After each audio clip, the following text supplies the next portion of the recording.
सुर श्री राग जी बैत आहे। जेकी मंझ जहान सो तारीअ तगे तुंहिंजे, लुत्फ़ जी लतीफ़ चए तो वटि कमी कान, अदुल छुटा आऊं न को फेरो कज फज़ुल जो। अस्सलाम वालेकुम।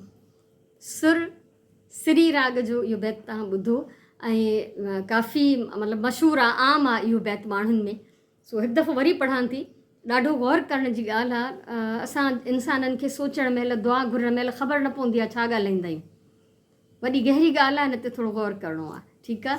सो छा साईं फरमाइनि था त जेकी मंझि जहान सो तारीअ तगे तुंहिंजे, लुत्फ़ जी लतीफ़ चए तो वटि कमी कान, अदुल छुटा आऊं न को फेरो कज फज़ल जो।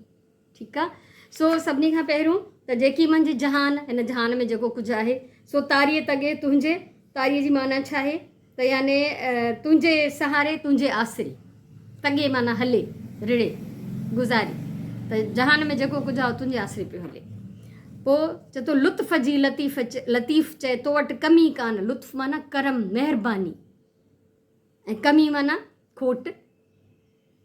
उनखां पोइ ॾिसो अदुल छुटा आऊं न। अदुल माना इंसाफ़, जस्टिस। को फेरो कज फज़ल जो। फज़ल माना मेहर, महिरबानी, रहम, करम।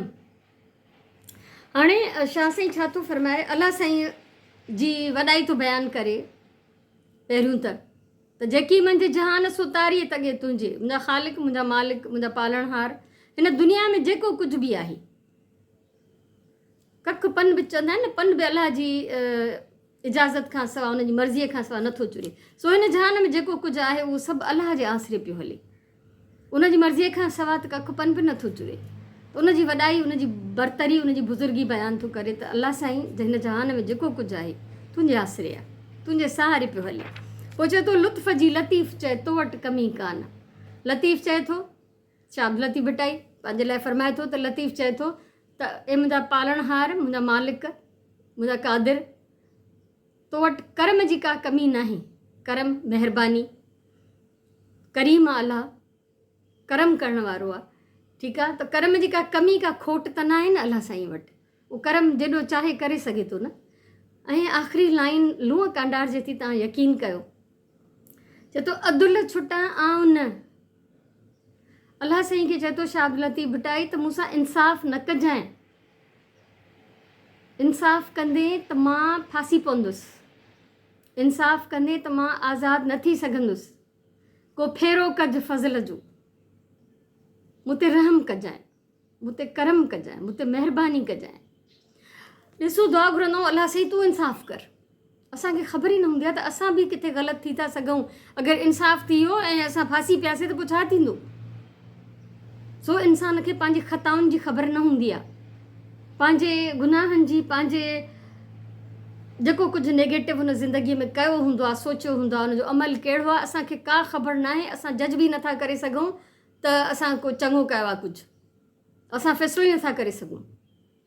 त अलाह खां कॾहिं बि इंसाफ़ न घुरिजे, उनखां महिरबानी घुरिजे। त अलाह साईं खे चए थो त तूं बाजारो, रहमान, रहीम, करीम, तुंहिंजे सहारे सॼी दुनिया में हर शइ हले थी, ऐं तो वटि कर्म जी, लुत्फ़ जी, महिरबानी जी, रहम जी का कमी कोन्हे।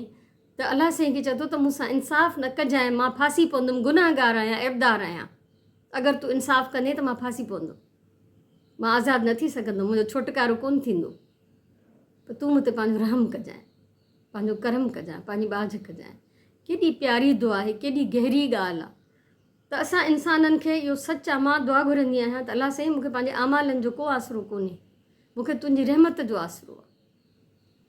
सो शाह लतीफ़ भटाई इहा ई ॻाल्हि थो करे त जे इंसाफ़ कंदे, अदुल कंदे त मां फासंदुमि, मां गुनाहगार आहियां, ऐबदार आहियां, मुंहिंजो छुटकारो न थींदो, त मूं ते रहम कजांइ। त अलाह साईं खां हमेशह रहम घुरिजे, करम घुरिजे, उनजी बाझ घुरिजे, उनजी महिरबानी घुरिजे। ऐं उहा ई शइ आहे जेका असांखे आज़ादु करे सघंदी क़यामत जे ॾींहुं हिसाब किताब में। ऐं असां बिल्कुलु बि नथा चई सघूं त मूं त हेॾियूं निमाज़ूं पढ़ियूं, मूं हेॾियूं इबादतूं कयूं, मूं हेॾियूं नेकियूं कयूं, उहो त अघ ई त पाउ, न त मणनि खे बि मोट। अलाह जे क़बूल करे त ज़रूरी बि क़बूल करे वठे, न त तव्हांजो सॼो कयो किराए मोटाए ॾे, उनखे ज़रूरत ई न आहे। त त रब खां सिर्फ़ु रहम घुरिजे, पंहिंजे इबादतनि पंहिंजे अमलनि जो को आसिरो न कजे, पंहिंजे नेकियूं काउंट न कजनि त मूं हे चङायूं कयूं आहिनि त मूंसां त ॾाढो चङो थींदो। बसि उहो मालिक आहे, उहो रहमान आहे, रहीम आहे, त असांखे पंहिंजे अमलनि जो को आसिरो न आहे। त अलाह खां सिर्फ़ु उनजो रहम घुरिजे, उनजी रहमत जो आसिरो आहे। ॾाढी प्यारी दुआ आहे, ॾाढो प्यारो अर्ज़ु आहे, ॾाढी प्यारी इल्तिजा आहे शाह साईं जे सिट सिट में पैगाम आहे, हिकिड़ो दिलि खे छुहंदड़, हिकिड़ो दिलि खे लॻंदड़ हिकिड़ो मैसेज आहे जेको असांखे हिक ॿिए ताईं पहुचाइणो आहे। जेकॾहिं तव्हांखे वणियो हुजे, हीअ सम्झाणी वणी हुजे, बैत तव्हांखे सम्झ में आयो हुजे त प्लीज़ ॿियनि सां बि शेयर कयो, त जीअं इहो शाह अब्दुल लतीफ़ भटाई जेको हिकिड़ो अज़ीम सिंधी शाइर आहे, उनजो पैगाम असां हर कंहिं ताईं पहुचाए सघूं। त वरी कंहिं ॿी वीडियो सां मिलंदासीं, तेसिताईं अल्लाह भाई।